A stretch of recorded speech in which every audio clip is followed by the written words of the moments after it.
The air in the grand ballroom of the Lincoln Center crackled not with celebration, but with the electric hum of impending scandal.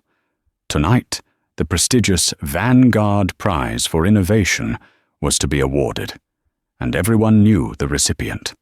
Gideon Blackwood, the titan behind Ethelred Dynamics.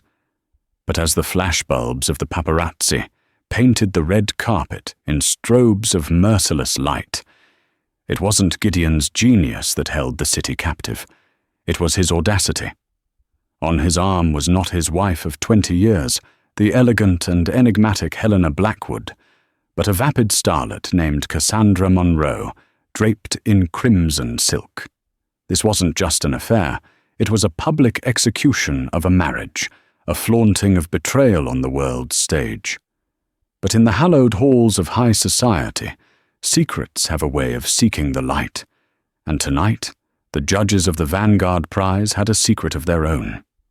They had conducted their due diligence, and what they found was a story far more explosive than mere infidelity. They had found the truth. The penthouse on Park Avenue was less a home and more a museum of a life that was technically perfect, but emotionally sterile. It was a sprawling expanse of glass, chrome, and cold marble, overlooking Central Park like a silent, indifferent god. From this vantage point, 70 stories above the fray, Helena Blackwood could watch the city breathe, a constellation of ambitions and heartbreaks laid out at her feet.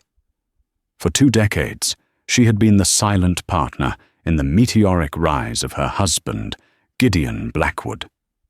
She was the architect. He was the monument. Their morning routine was a testament to their emotional distance, a carefully choreographed ballet of avoidance. Gideon would rise at 5 a.m., his footsteps echoing in the cavernous space as he headed to his personal gym.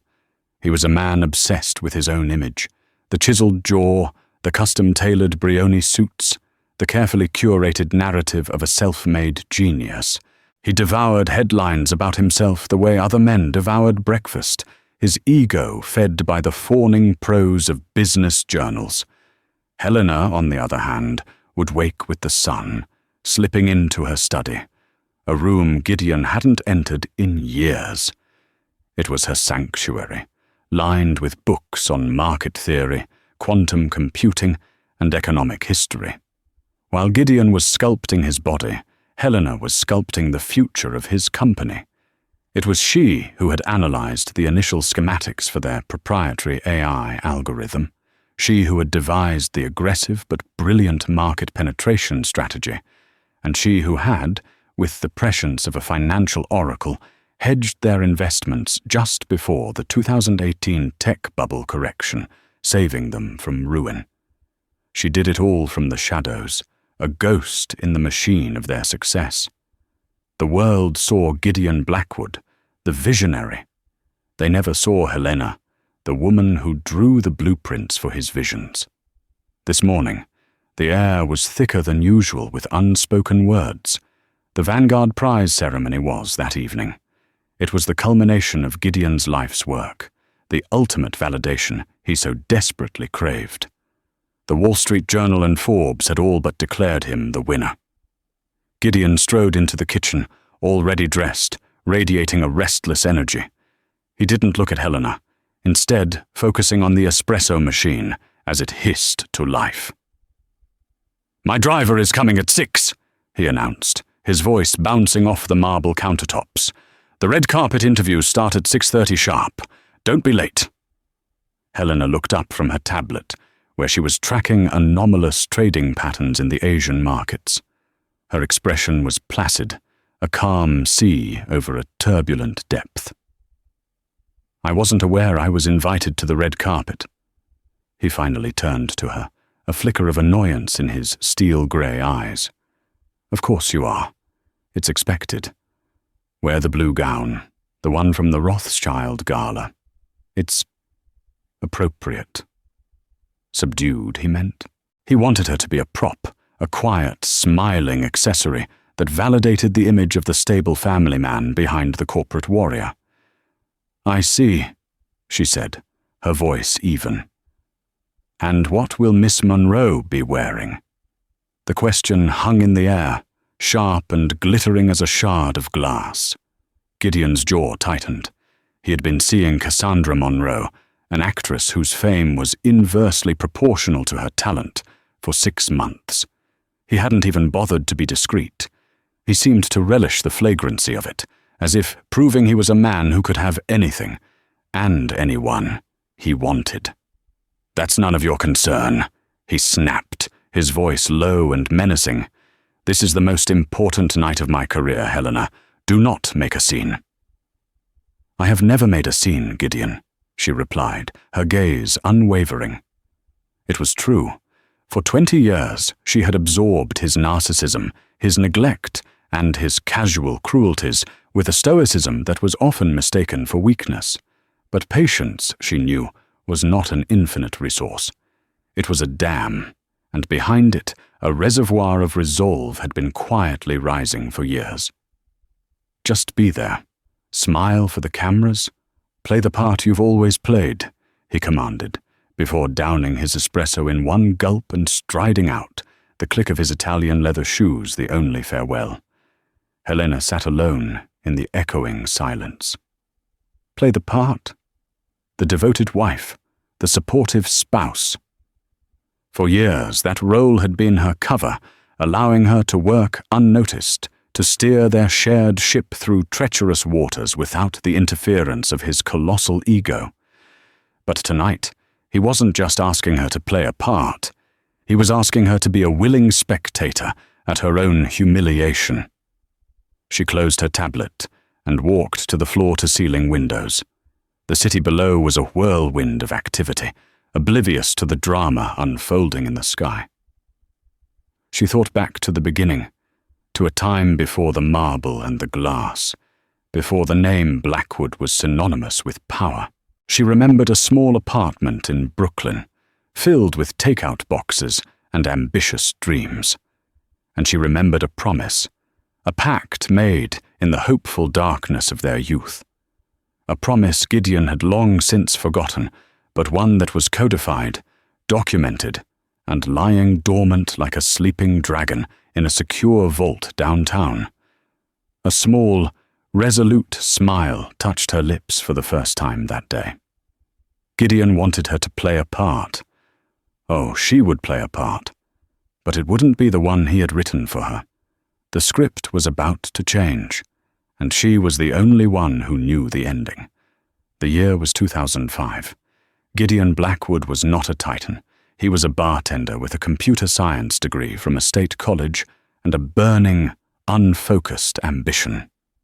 He had ideas, a dozen a day, but they were like sparks from a firework, brilliant for a second and then gone, lacking the substance to catch light. He had charisma in spades, a magnetic quality that drew people in, but he lacked discipline and, more importantly, capital. Helena Rothschild was the opposite. She was a librarian's daughter from Queens who had devoured books on finance and economics since she was a teenager. She had won a scholarship to Columbia, where she graduated summa cum laude, with a dual degree in economics and mathematics. She saw the world not as a stage, but as a complex system of interconnected patterns and probabilities. She was quiet, observant, and possessed a mind that could see the matrix behind the reality. They met at a dreary networking event for aspiring entrepreneurs. Gideon was holding court, painting a grand vision of a future he couldn't afford to build. Helena was in the corner, listening, her analytical mind dissecting his pitch, separating the bluster from the one kernel of genuine brilliance within it. A nascent idea for predictive data analysis. After he was done, she approached him. "Your monetization strategy is flawed," she said, her voice soft but firm. "You're focusing on consumer-facing applications. The real money is in enterprise-level security and logistics." Gideon, accustomed to adoration, was taken aback by her directness. He tried to dismiss her, but she countered every one of his arguments with data with market projections, with a quiet confidence that was more compelling than all his boisterous charm. They talked for 3 hours. By the end of the night, Gideon realized he had found something far more valuable than an investor. He had found a compass. At the time, Helena had just received a small inheritance from her grandmother. It was $75,000, her family's entire life savings. To anyone else, it was a down payment on a house or a safety net. To Helena, it was seed capital. For weeks, she didn't just give it to Gideon, she directed it. She spent her days in the university library, poring over obscure technical journals and patent filings. She identified a small, failing hardware company in Palo Alto that held a key patent for microprocessing that would be essential for Gideon's algorithm to work at scale. "We don't buy the company," she told him, spreading documents across the floor of their tiny apartment. "We buy the debt. We get a controlling interest for pennies on the dollar and absorb the intellectual property." It was a ruthless, brilliant move that Gideon would later claim as his own. Before she invested a single dollar, she drew up a contract. She wasn't naive. She understood Gideon's nature. He was a rocket, but a rocket needed a guidance system. The document was a private partnership agreement. It stipulated that while Gideon would be the CEO and public face of their new venture, to be called Ethelred Dynamics, the initial seed capital and all intellectual property derived from it were owned by a holding company. That holding company was named HRB Ventures. H for Helena, R for Rothschild, B for Blackwood. She was the sole signatory. Gideon, eager to get his hands on the money, barely glanced at the fine print before signing. He saw it as a formality, a piece of paper that would be buried under the mountain of success they were about to build. He never spoke of it again. The early years were a blur of hard work. Gideon was the salesman, the evangelist, charming venture capitalists and poaching talent. Helena was the strategist, the architect, working 18-hour days from a back office. She built their financial models, wrote the core of their first business plan, and personally managed their portfolio, making a series of daring but calculated investments in adjacent technologies that paid off spectacularly. She created the very foundation upon which Gideon built his throne.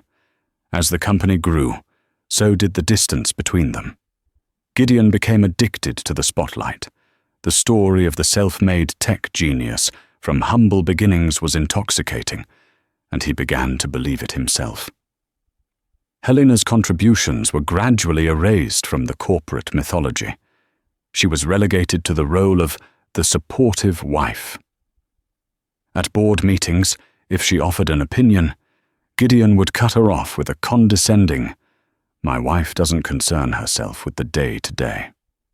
The board members, all men he had personally courted, would chuckle politely. Helena let it happen. It was, at first, a strategic retreat. His ego was a useful tool. Pointed in the right direction, it could move mountains. She convinced herself that the success of the company was all that mattered. The credit was irrelevant. But over time, the private erasure became a public humiliation. He started correcting her in public, belittling her opinions on art, on politics, on wine. He was rewriting their personal history as well as their professional one, casting her as a simple woman he had plucked from obscurity. The affair with Cassandra Munro was not the cause of the fracture. It was merely the final, unbearable symptom of a disease that had been rotting their partnership from the inside out for years. It was the ultimate expression of his contempt, a declaration that she was not only irrelevant to his success, but also disposable in his life. As she stood in her walk-in closet that evening, the blue gown Gideon had commanded her to wear, hanging like a shroud, she thought of that original contract, locked away in a bank vault. For 20 years it had been her silent, secret insurance policy. She had never intended to use it. She had hoped, even in the darkest moments, that the man she had once believed in was still in there somewhere. But he was gone. In his place was a hollow monument to his own ego. And a monument, she knew, could be toppled. She pushed the blue gown aside and reached for another. It was a dress of shimmering silver, elegantly cut, bold but not ostentatious. It was a dress that did not blend in. It was the armor of a queen about to retake her kingdom. She looked at her reflection in the mirror, not as Helena Blackwood, the billionaire's wife, but as Helena Rothschild, the founder of HRB Ventures. The shadow partner was about to step into the light. The Lincoln Center was a maelstrom of light and sound. A river of black limousines flowed to the curb, depositing New York's elite onto a red carpet that snaked towards the grand entrance like a plush, velvet tongue. The air was electric with the snapping of camera shutters and the shouted questions of entertainment reporters. It was the kind of manufactured glamour that Gideon Blackwood now considered his natural habitat. He arrived precisely at 6:45 p.m., stepping out of his custom Maybach, but the gasp that rippled through the press corps was not for him. It was for the woman who emerged after him. Cassandra Munro was poured into a strapless crimson gown so tight it seemed painted on. A diamond necklace, a gift from Gideon that was worth more than a suburban home, glittered at her throat. She was a blaze of calculated audacity, a scarlet letter worn as a badge of honor. Gideon beamed, wrapping a possessive arm around her waist. He posed for the cameras, his smile wide and triumphant. He was making a statement. This was his night, his victory, and this was the woman he chose to share it with. He was not just accepting an award, he was unveiling his new life. The reporters, smelling blood in the water, went into a frenzy. "Gideon, over here. Where's Helena tonight?" "Mr. Blackwood, is this your official announcement?" "Cassandra, are you the new Mrs. Blackwood?" Gideon simply laughed, a deep, booming sound that was broadcast across a dozen networks. He leaned into a microphone. "Tonight is about the future," he declared, his voice smooth as aged whiskey. "And the future is brighter than ever." It was a perfectly crafted soundbite, ambiguous enough to be deniable but pointed enough to be unmistakable. He was discarding his wife in front of the entire world. 10 minutes later, a simple black town car pulled up, unheralded, a few yards down from the main scrum. The door opened, and Helena Blackwood stepped out. There was no fanfare. Most of the photographers, blinded by the spectacle of Gideon and Cassandra, didn't even notice her at first. She was wearing the silver gown. It caught the ambient light, creating a subtle, liquid shimmer that was the antithesis of Cassandra's garish red. Her only jewelry was a pair of simple diamond stud earrings and her original wedding band, a plain gold ring that Gideon had long since replaced with a diamond-encrusted monstrosity. Her hair was styled in an elegant chignon, and her face was a mask of serene composure. She didn't look like a victim. She looked regal. A few veteran journalists, the ones who looked for the real story beyond the manufactured drama, turned their lenses toward her. One of them, a seasoned reporter from the New York Times named Michael Chen, lowered his camera and approached her cautiously. "Mrs. Blackwood?" he asked, his voice respectful. "A surprise to see you arriving separately." Helena offered him a small, enigmatic smile. "My husband is fond of grand entrances. I prefer to simply arrive." Her calm was disarming. There was no trace of the jilted wife, no hint of tears or anger. Chen was intrigued. "Your husband seems to be celebrating more than just the award tonight."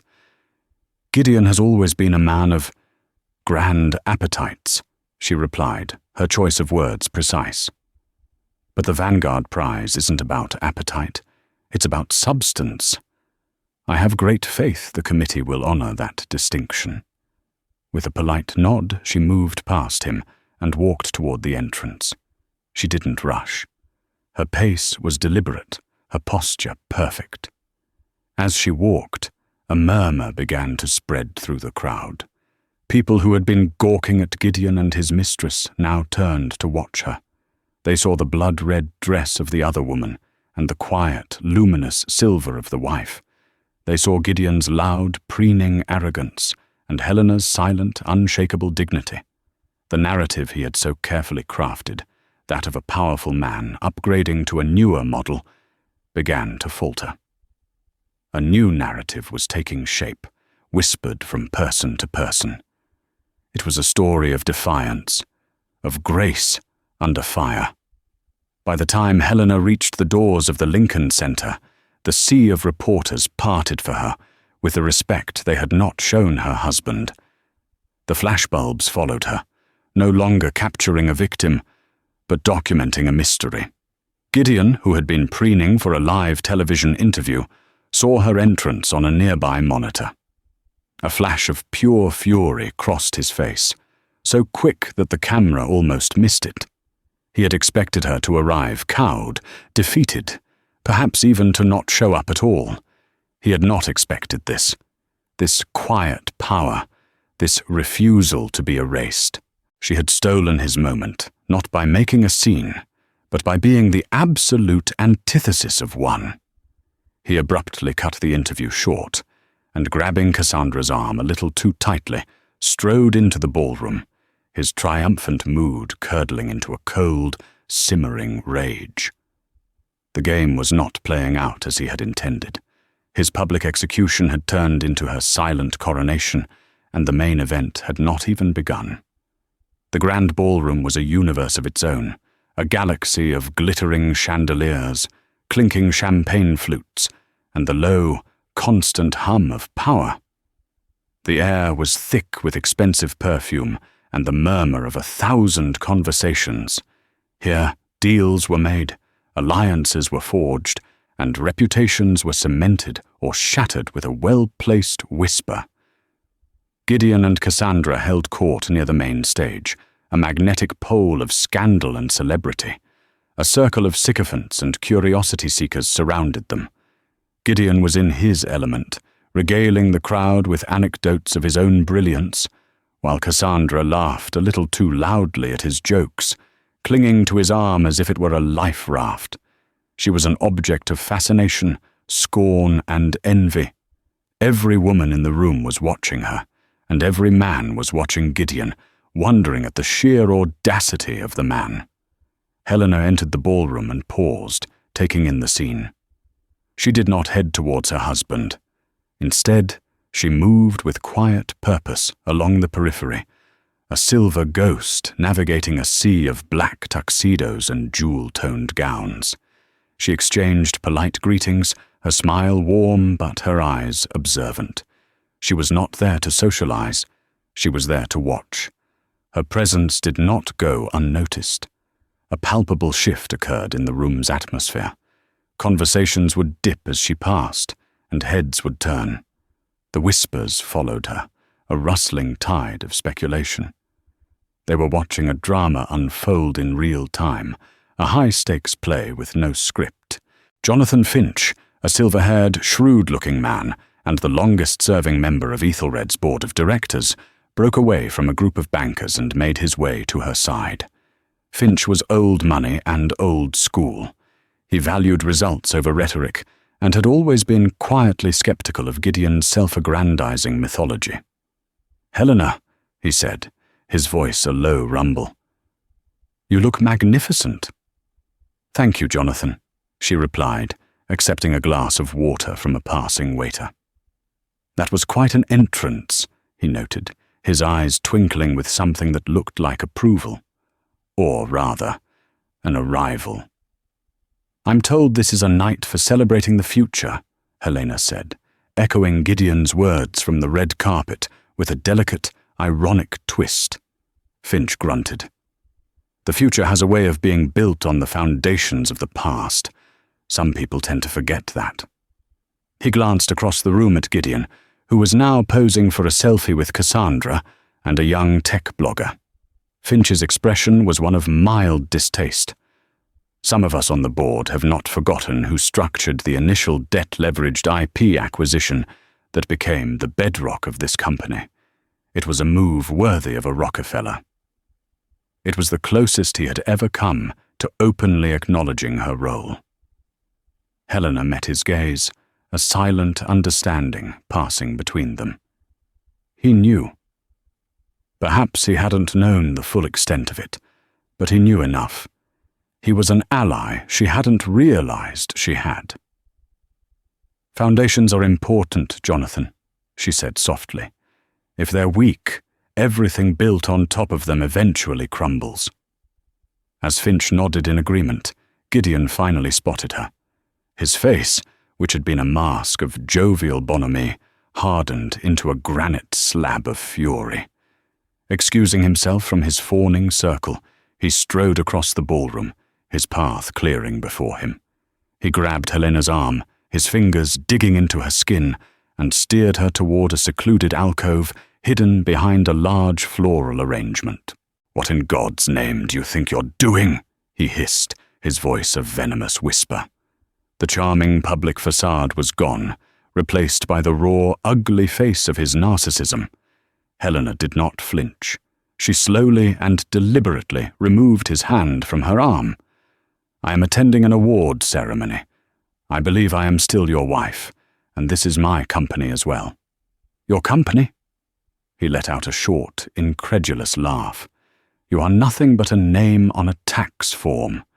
You haven't contributed anything of value in a decade. You sit in your study playing with numbers while I build an empire." "Every brick of your empire," she said, her voice dangerously calm, "was laid on a foundation that I designed and that I paid for. You seem to have forgotten that." "That was a lifetime ago," he spat. "A small loan. I've paid you back 1,000 times over with this life." He gestured vaguely at the opulent ballroom. "I made you Mrs. Gideon Blackwood. Don't you forget that. Now you will go home. Make up an excuse. A headache, a sick relative, I don't care. You will not stay and ruin my night." Helena looked at him, truly looked at him, and for the first time, she felt nothing. Not love, not anger, not even pity, just a vast, cold emptiness where her feelings for him used to be. He had completely erased her from their history, from his mind. He truly believed his own lies. "No, Gideon," she said simply. "What did you say?" "I said no. I will be staying. I want to see you get your award. I wouldn't miss it for the world." Her smile was razor thin. "You should get back to your guest. Miss Monroe looks lonely." She turned and walked out of the alcove, leaving him standing there, his face a mask of thunderous disbelief. He was used to her acquiescence, her silent endurance. This quiet, unyielding defiance was a language he didn't understand, and it terrified him. He watched her rejoin the party, moving with an unnerving grace, a silver queen gliding through a court of whispers. The balance of power had shifted, and he could feel the ground beneath his feet beginning to crack. As dessert plates were cleared, and the lights in the grand ballroom dimmed, a hush fell over the assembly. The moment had arrived. The master of ceremonies, a famous talk show host, walked to the podium and delivered a glowing 10-minute introduction filled with superlatives about innovation, disruption, and the singular vision of the modern pioneer. Every word was a gilded arrow pointing directly at Gideon Blackwood. Gideon sat at his front row table, soaking it in. Cassandra had her hand placed possessively on his thigh, her eyes wide with adoration. He had already prepared his acceptance speech. It was resting in the inner pocket of his tuxedo. It was a masterpiece of feigned humility, speaking of long nights, impossible odds, and the relentless spirit of entrepreneurship. It did not mention Helena once. Finally, the host concluded, "And now, To present the 2025 Vanguard Prize for Innovation and Philanthropy, please welcome the esteemed chairwoman of the Vanguard Foundation, Dr. Evelyn Reed. Dr. Evelyn Reed was a legend. A former physicist and university president, she was a woman in her late 70s, with piercing blue eyes and an air of intellectual authority that could make billionaires feel like graduate students. She commanded absolute respect. When she took the stage, the applause was thunderous and genuine. She adjusted the microphone, her gaze sweeping across the expectant faces in the crowd. "Good evening," she began, her voice crisp and clear. "The Vanguard Prize is not merely a celebration of success. There are many ways to measure success: stock valuations, market share, media mentions." Her eyes seemed to flicker for a moment towards Gideon's table. "But we, the trustees of this foundation, believe in a more fundamental metric: impact. True, lasting impact. The kind of impact that is not always visible on a balance sheet." She paused, letting the words sink in. Innovation is often portrayed as a lightning strike, a singular moment of genius from a lone visionary. This is a romantic and deeply misleading myth. Innovation is not a moment. It is a process. It is a chain of events, often beginning in obscurity. It begins with a spark of an idea, yes, but that spark requires fuel. It requires capital, not just money, but intelligent, daring, and often unacknowledged foundational investment. Gideon shifted in his seat, a flicker of impatience crossing his face. He wanted the fanfare, the announcement of his name. This academic lecture was delaying his coronation. Dr. Reed continued, her voice gaining intensity. "In our deliberations for this year's prize, the committee undertook its most rigorous due diligence process to date. We don't just look at the last quarter's earnings report. We look at the entire life cycle of an enterprise. We go back to the beginning, to the seed, because the nature of the seed determines the nature of the tree." The ballroom was silent, captivated by her words. Helena sat perfectly still, her hands folded in her lap, her breathing slow and even. She knew what was coming. "This year, we examined Ethelred Dynamics," Dr. Reed announced. The cameras all swung to find Gideon, who preened, a modest smile playing on his lips as he prepared to stand. "We saw a corporate titan, a leader in its field, a testament to bold leadership and aggressive growth. The public face of this company is, of course, its CEO, Gideon Blackwood." A polite smattering of applause broke out. Gideon gave a slight, magnanimous nod. "But our investigation did not end there," Dr. Reed said, holding up a hand to quiet the room. "We delved into the articles of incorporation. We unsealed the records of the initial seed funding. We were searching for the first mover, the prime catalyst, and we found it. We discovered that the initial, high-risk capital, the $75,000 that acquired the key patents and funded the first year of operations, did not come from a venture capital firm, nor from Mr. Blackwood's personal finances." Gideon's smile froze on his face. A cold knot of dread began to form in his stomach. What was she talking about? "That foundational investment," Dr. Reed declared, her voice ringing with authority, "came from a privately established holding company, registered in the state of Delaware in 2005.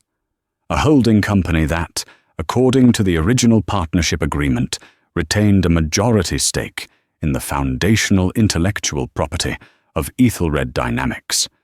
The name of that entity was HRB Ventures." The name meant nothing to the audience, but to Gideon it was a thunderclap. His mind raced back 20 years to a flimsy piece of paper he had signed without a second thought. A formality. He could barely breathe. His face, which had been tanned and glowing, was rapidly turning a pale, ashen grey.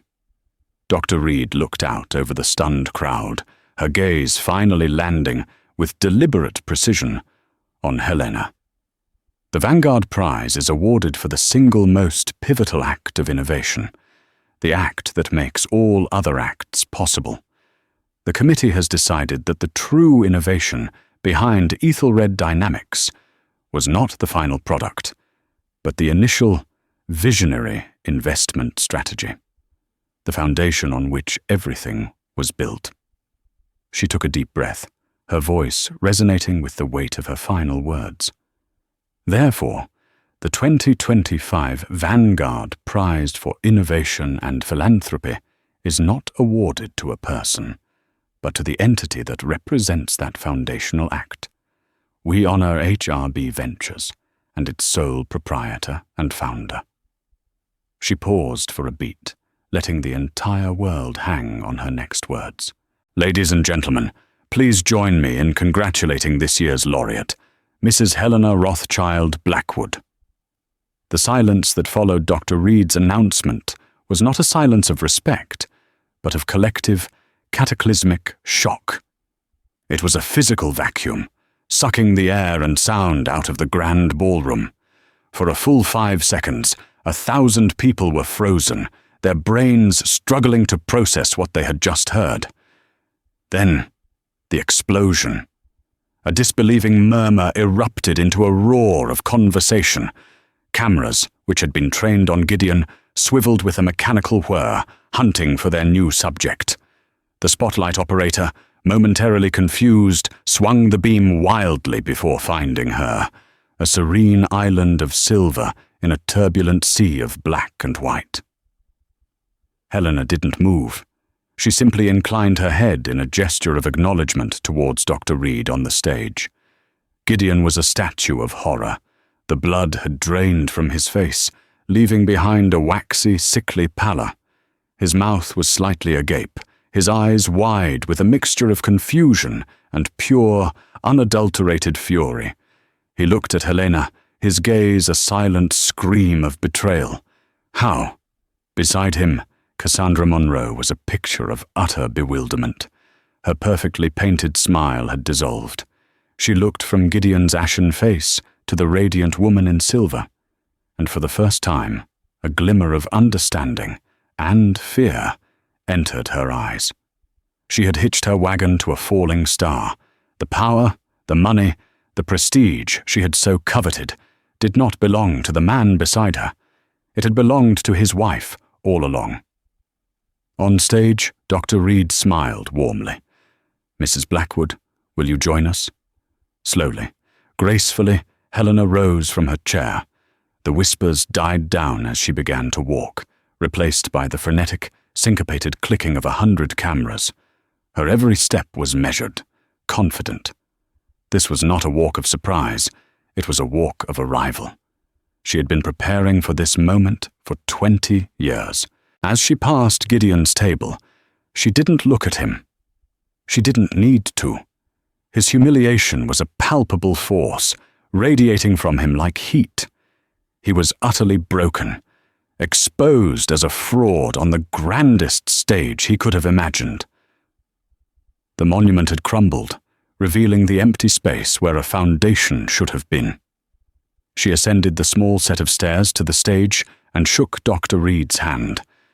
The older woman grasped her hand with both of hers, a gesture of profound respect and solidarity. Dr. Reed then presented her with the award, a heavy, sculpted crystal obelisk symbolizing a shard of light. Helena stepped to the podium. She looked out at the sea of stunned faces, at the flashing lights, at the wreckage of her husband's ego. She had not prepared a speech. She didn't need one. "Thank you, Dr. Reed, and to the trustees of the Vanguard Foundation," she began, her voice steady and clear, amplified throughout the cavernous hall. "You have given this award not for the destination, but for the first step of the journey, a step taken in faith and with hope a long time ago." She held the crystal obelisk in her hands, turning it slightly so it caught the light. "It is often said that behind every great man is a great woman," she continued, her voice devoid of any malice, stating it as a simple fact. Perhaps it is time we amend that proverb. Sometimes the great woman is not behind the man.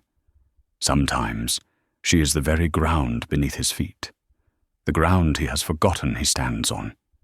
She paused, her gaze sweeping the room before, finally, and for the first time, landing on Gideon. Their eyes met across the gulf of the ballroom. In her gaze, there was no triumph. No, I told you so. There was only a quiet, final finality. A door closing. This award is not for me, she concluded. It is for every silent partner, every unseen architect, every woman who has been the ground beneath someone else's feet. May you all find your voice, and may you never, ever let anyone forget you are there. Thank you. She turned from the podium as the ballroom erupted. It was not polite applause. It was a tidal wave of sound, a roar of approval, of shock, of unadulterated admiration for the sheer, stunning elegance of her victory. Jonathan Finch was on his feet, clapping loudest of all. Other board members, their faces a mixture of shock and dawning realization, slowly rose to join him. The story was no longer about infidelity. It was about justice.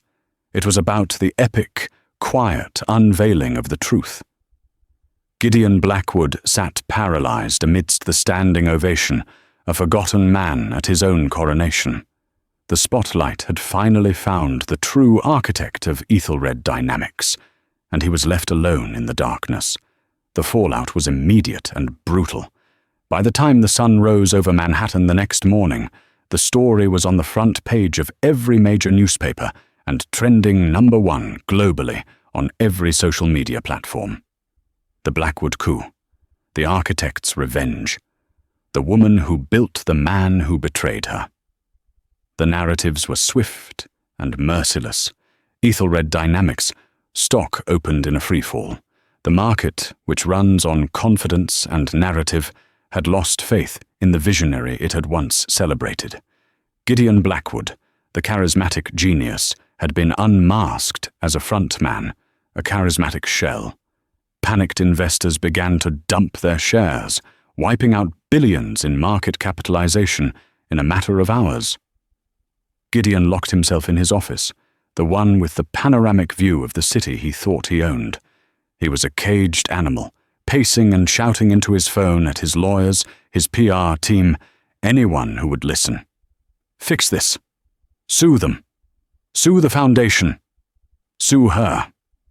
His lead attorney, a stoic man named Mr. Davies, finally cut through the tirade.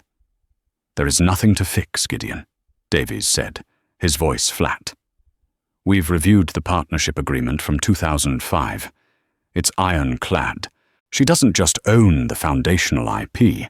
The agreement includes a majority clause triggered by gross reputational misconduct by the managing partner. By publicly flaunting your affair and bringing the company into disrepute, you triggered that clause. The board will be forced to act. The board works for me, Gideon roared. The board has a fiduciary duty to the shareholders, Davies corrected him coolly. And right now, the single greatest liability to the shareholders is you.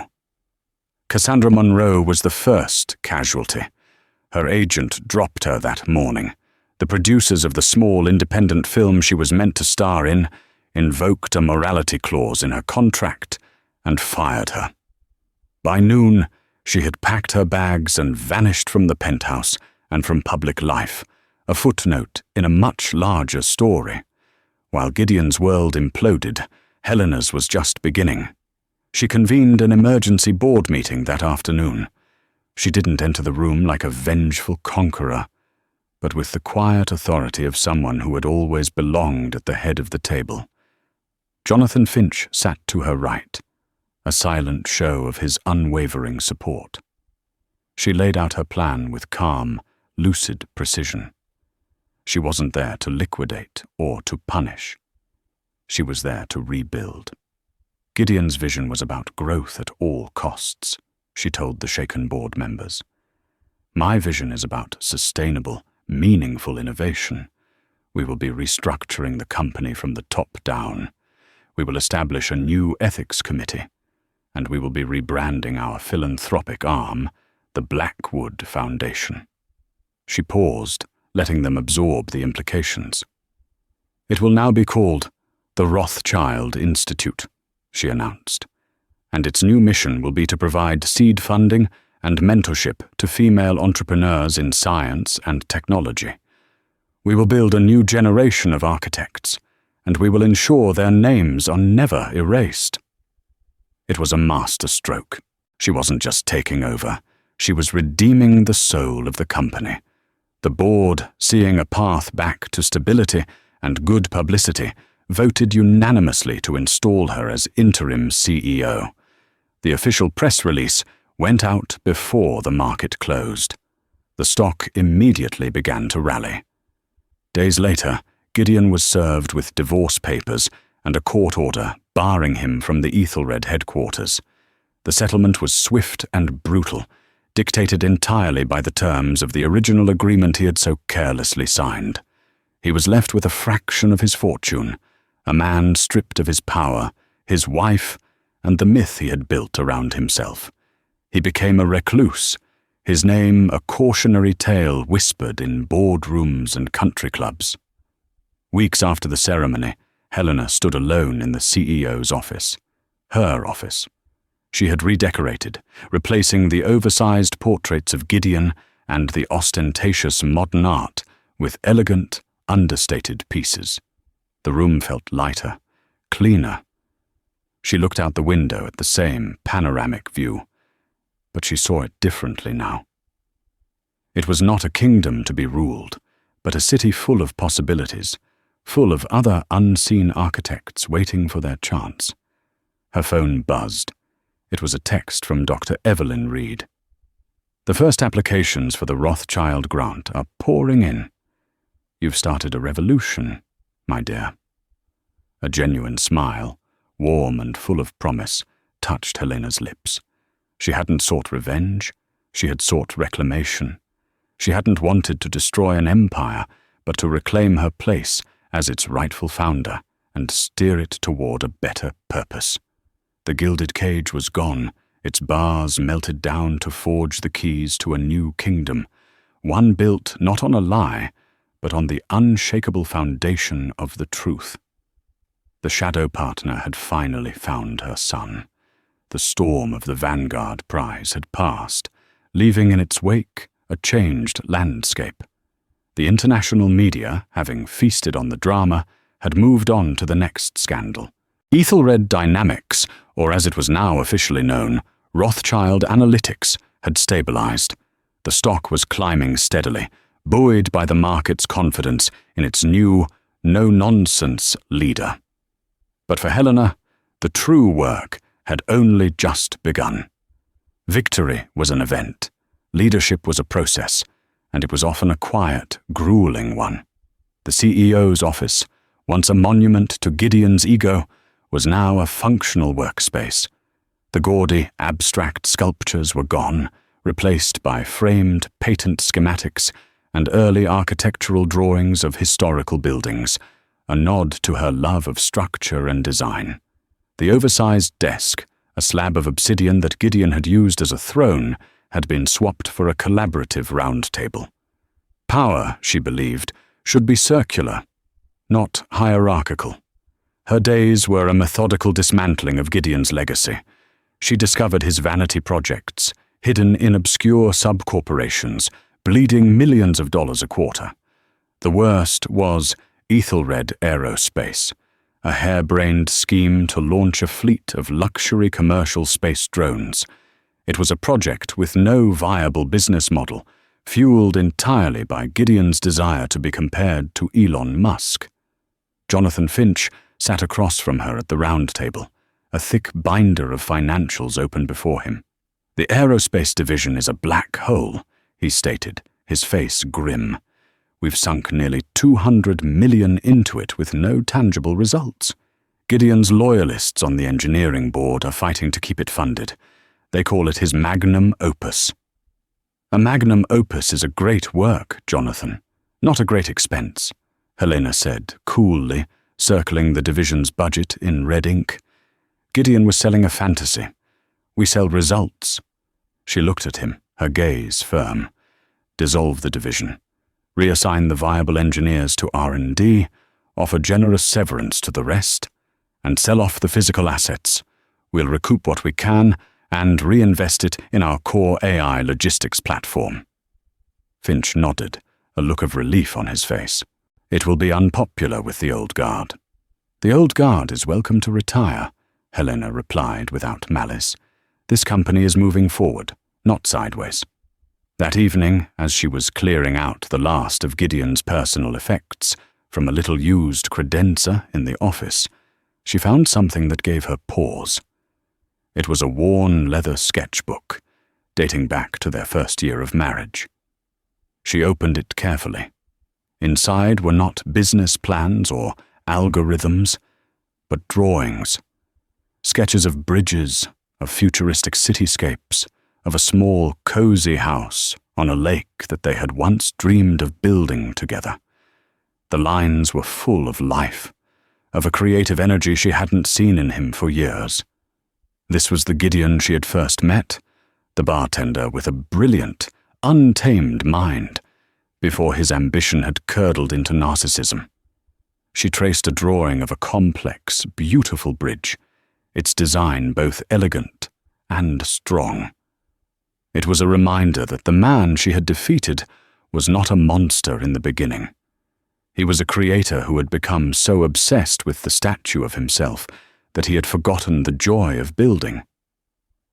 She felt a pang, not of regret, but of a deep, sorrowful nostalgia for a man and a marriage that no longer existed.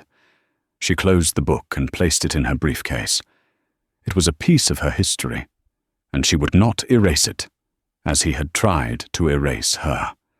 It would serve as a reminder of how easily vision can be corrupted by ego. The next day, she put that reminder into practice. Her assistant informed her that a junior data scientist had been trying to get a meeting for months to pitch a new project, but had been consistently blocked by Gideon's bureaucratic inner circle. Her name was Anya Sharma, and she was only 2 years out of MIT. Helena told her assistant to send her in immediately. Anya entered the office, looking terrified. She was young, barely 25, and clutched a tablet as if it were a shield.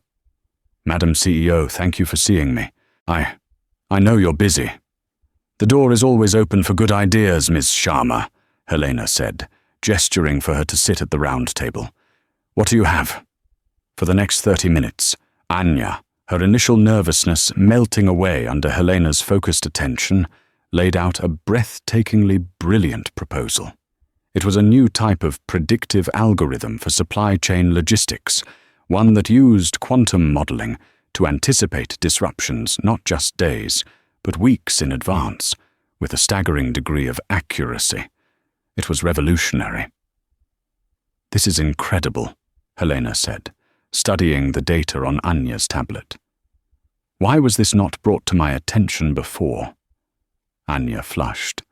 "Management said it was too theoretical, that our clients weren't asking for it.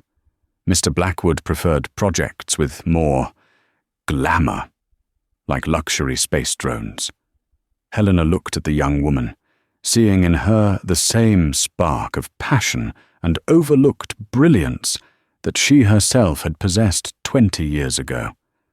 This was the future of the company, not in flashy, ego-driven fantasies, but here, in the quiet, methodical genius of a young engineer. She stood up and walked to the window, looking down at the city.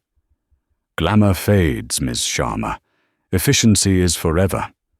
She turned back to her. "I'm giving you a team and a budget. I want a working prototype in 6 months. You will report directly to me." Anya's eyes widened, filling with tears of disbelief and gratitude. "Thank you, Madam CEO, thank you. You won't regret this."